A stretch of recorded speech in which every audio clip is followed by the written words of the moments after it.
Aduh, apa? Pasar tu, pasar. Pasar? Habis tu kat pasar malam kau nak beli apa ni? Aku roti canai kot. Canai? So? Aku rasa aku nak makan char kway teow lah. Kway teow. Kau apa? Aku senang je, nasi lemak je. Nasi lemak. Paling sedap tu. Serius lah? Boleh lah. Jom lah. Jom.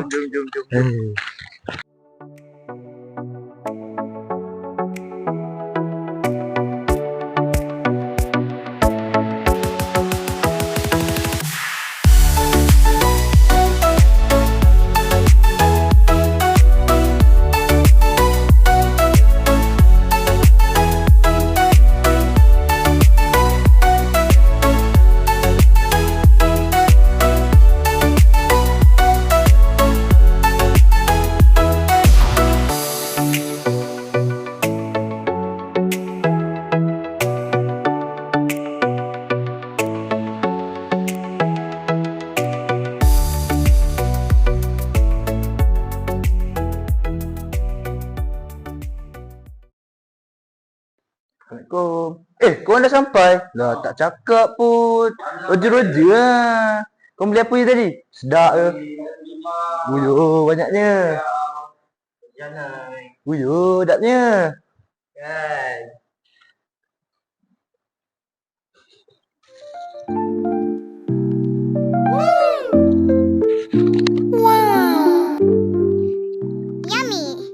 Meanwhile. Tahu kejap kita jalan.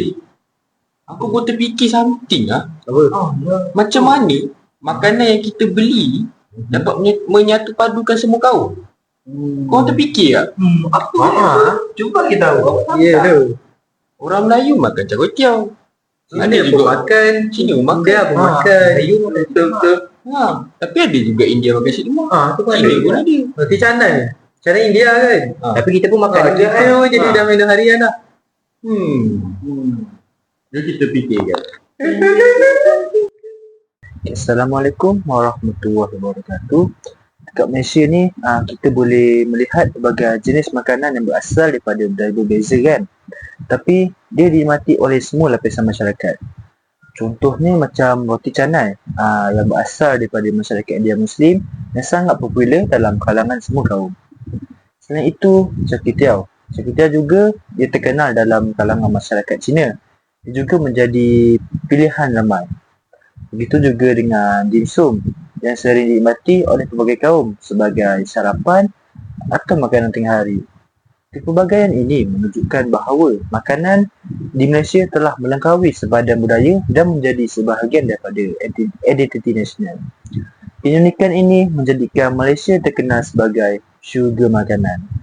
Dalam kehidupan seharian kita boleh lihat bagaimana makanan yang kita beli seharian dapat menyatu padukan pelbagai masyarakat. Sebagai contoh, kita boleh lihat di kedai mamak, di gerai-gerai ataupun di warung kopitiam. Kita boleh lihat pelbagai pelbagai kaum dah duduk semeja dan berkongsi cerita. Tanpa kita sedari, ia dapat menyatu padukan hubungan sosial dan juga ia dapat mengurangkan jurang perbezaan antara kaum. Dan di sini kita boleh lihat makanan bukan sahaja untuk dinikmati, ia juga merupakan medium yang dapat membantu untuk menyatu padukan pelbagai masyarakat. So, mari kita tengok slide yang seterusnya. Kalau korang nak tahu, makanan juga merupakan jambatan perpaduan. Kerana apa? Kerana makanan juga berperanan sebagai jambatan yang menghubungkan antara kaum. Contohnya, apabila kita makan bersama, sama ada di gerai tepi jalan, di restoran ataupun di kantin sekolah, kita bukan sahaja menikmati makanan tetapi juga berinteraksi antara satu sama lain dalam pelbagai kaum. Selain itu, apabila seorang individu mencuba makanan kaum lain, secara tidak langsung kita akan belajar latar belakang makanan tersebut, cara penyediaan makanan tersebut dan juga bahan yang digunakan dalam makanan tersebut. Oleh itu, makanan memainkan peranan penting dalam membina hubungan sosial dan harmoni. Perayaan. Makanan juga memainkan elemen yang penting semasa perayaan.